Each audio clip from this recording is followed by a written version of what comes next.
What if you're wrong? Do you ever worry about that? No. You don't worry. You don't worry that one day God may come back and say, "I never, ever taught you to hate." No, God is hate. God is not love like everybody else is saying. Let's take a trip down memory lane. All the people in the world that read the King James Bible, how come there's just this group? Only the white race understands it. Okay, well, wait, hold on.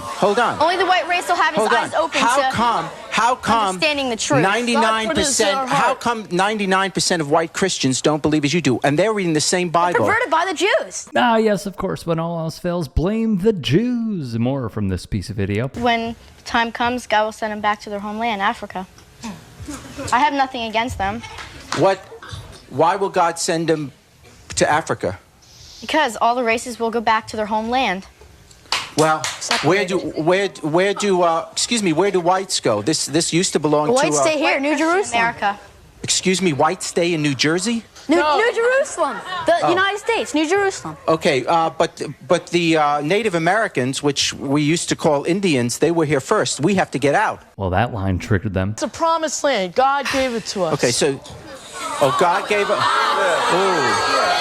That's how it goes. Excuse me? If you don't like it, then... Excuse me, wait, God gave the United States of America to us? It's a promised land. Wait, is this in the Bible? The Bible was written before 1776. Yeah. Yes, and it does tell the future. So how did God know that there was no United States of America? How could God have given, how in the Bible could it say that God prophesies future in the Bible? Jerry Springer, R.I.P. to him, then had this moment. All of us is one color, because when the lights go out, all of us are black. God bless you.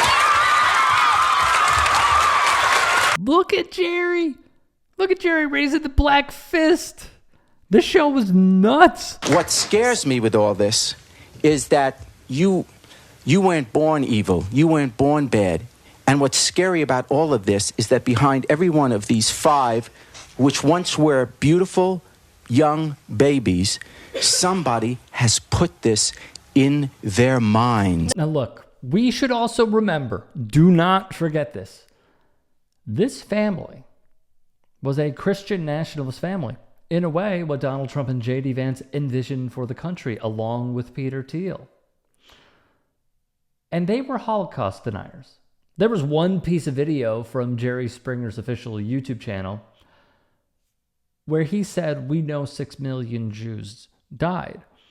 And the dad, August Kreis, said, "We don't know that." And to my understanding, that was the one time where Jerry Springer actually wanted to fight a guest. You could find that by searching this video in YouTube. Now, August Kreis is someone that the SPLC wrote about. A hot-tempered, longtime white supremacist and Christian identity minister who now suffers from severe diabetes. Kreis III is a longtime white supremacist who once headed a handful of competing splinter factions of the once mighty Aryan nations. Excuse me, they would continue. Kreis has fervently advocated for the mass murder of people who look like me, people who are not white, and what he calls race traitors. He has also promoted lone wolf domestic terrorism, which he called leaderless resistance under the radical banner of Pan-Aryanism. He has frequently ranted against what he described as the Jewish-controlled mainstream media. To see how mainstream these thoughts are in conservative politics is frightening. Frightening. Because these are the same groups that many Republicans cling to for their support, and they will dog whistle it. I remember hearing a story about how one former white supremacist spoke with one outlet on how they TiVo'd, that's how far back this goes, Tucker Carlson's old interviews because his old shows because they wanted to watch it and then they wanted to watch it again. It's sort of like an athlete watching tape. They wanted to study how he was able to use the powers of Fox News to signal to them that he is one of them. That is that former white supremacist words, not me. It's frightening. He also has courted a ton of publicity. In the mid-2000s, he claimed to be forging an alliance between neo-Nazis and Muslim jihadists. In January 2012, he quit the Aryan nations, weeks after being convicted of federal fraud-related charges 2 years later, essaying a minor in South Carolina. Jennifer Kreis, meanwhile. Well, my father, August Kreis, he was a very well-known white supremacist. He was in the Klan when I was a kid. And then when I was a teenager, he started getting into things heavily when I was about 12 or 13.